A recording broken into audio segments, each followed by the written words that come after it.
News India 27 नव्या पिढीचं नवं माध्यम।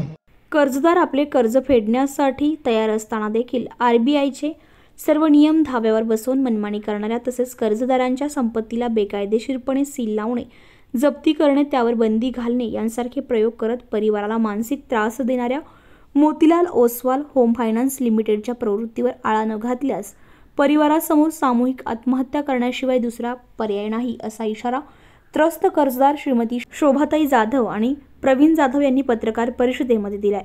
यावेळी आरपीआयचे जिल्हाध्यक्ष चंद्रकांत पाटोळे, राष्ट्रवादीचे भरत जाधव, किरण जाधव, रुपाली काटे, शुभम पाटील, महेश कांबळे, सार्थक लोहार, बजरंग वाकळे आदी उपस्थित होते। 2016 साली 8,38,078 रुपये कर्ज घेतल्यानंतर आतापर्यंत 16 लाखांहून अधिकच्या रकमेची परतफेड केल्यानंतरही उर्वरित काही रक्कम भरणे आम्हाला मान्य असून देखील त्या संदर्भात आमच्या संपत्तीला टाच येऊ नये म्हणून प्रयत्न केले असता Motilal Oswal home finance limited यांच्याकडून सातत्याने तगादा लावला जातोय। आमची संपत्ती जप्त करण्याची नोटीस देत धमक्या दिल्या जात आहेत, तसेच अर्वाच्य शिवीगाळ करून मनमानी पद्धतीने कर्जाची वसुली केली जाते। फायनान्स कंपनीच्या या मानसिक जाचाला कंटाळलो आहोत, उर्वरित रक्कम भरण्यासाठी थोडी मुदत द्यावी अशी मागणी केली असता आमची संपत्ती बेकायदेशीरपणे ताब्यात घेऊन तिची विल्हेवाट लावण्यासाठी सदर फायनान्स कंपनीच्या वसुली अधिकाऱ्यांनी जबरदस्ती करून मानसिक संतुलन बिघडवलं आहे। आम्हास बेघर करून रस्त्यावर आणण्यासाठी त्यांना घाई झाली आहे। हा प्रकार उघड होण्यापूर्वी मोतीलाल ओसवाल होम फायनान्स कंपनीने त्यांच्या कार्यालयासाठी माझ्याकडून घराची मागणी केली होती, त्या बदल्यात पैशांचा मोबदला देण्याची ऑफर केली होती। आम्ही त्यांच्याकडे दुर्लक्ष केलं, त्यांचं म्हणणं टाळलं। या कारणाचा राग धरून न्यायालयीन सुव्यवस्थेची दिशाभूल करून घर जप्त करण्याचे आदेश काढले गेलेत। बँकेकडून होणारी सर्व प्रक्रिया ही बेकायदेशीरपणे असल्याचं प्रवीण जाधव यांनी स्पष्ट केलंय।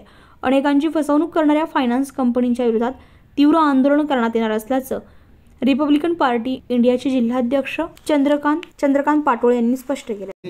भरत जाधव आज या ठिकाणी Motilal Oswal home finance limited या बँकेने जे तारण म्हणून घर दिलं होतं त्याच्या संदर्भात 8,38,000 रुपये त्यांनी तारण म्हणून जे कर्ज दिलं होतं ते ह्या जाधव परिवारांनी 16 लाख भरल्यानंतरही आजही ती बँक त्यांचं घर सील करते, त्यांना बेघर करते। तर हे आरबीआयच्या नियमानुसार किंवा DDR मधून जे काम चालतं यांच्या कंडिशन्स आणि शासनाने नियम जे घालून दिलेले आहेत त्यामध्ये त्यांचं उल्लंघन करून आज हे Motilal Oswal home finance limited काम करते। एकतर यांचा परवाना रद्द झाला पाहिजे किंवा जी शासनाची नियमावली आहे, सेंट्रल गव्हर्नमेंटने जे यांना बाइंडिंग केलेलं आहे त्याचे नियम यांनी डावलायला नको। असे एक जाधव परिवारने अशा अनेक परिवारांचे त्यांनी आणि भाईगिरी करून त्या ठिकाणी गुंड पाठवून त्या कुटुंबाचा छळ करणं थांबवलं पाहिजे आणि हे यांनी लवकरात लवकर हे मोतीलाल ओसवाल होम फायनान्स लिमिटेडने नाही केल्यास आम्ही सर्वपक्षीय बँकेसमोर जन आंदोलन उभं करू आणि याला सर्वस्वी बँक जबाबदार राहील। पुढील काळात त्यांनी लोन दिलं असेल तर त्याचा परतावा त्यांनी योग्य रीतीने घ्यावा। पैसे वापस घ्या किंवा घेऊ नका अशाबद्दलचं मत नाही आहे, पण ते जर फसवणुकीसारखा प्रकार होत असेल आणि वरिष्ठ पातळीवर त्याची दखल घेऊन कारवाई करावी आज या निमित्ताने सांगतो। धन्यवाद।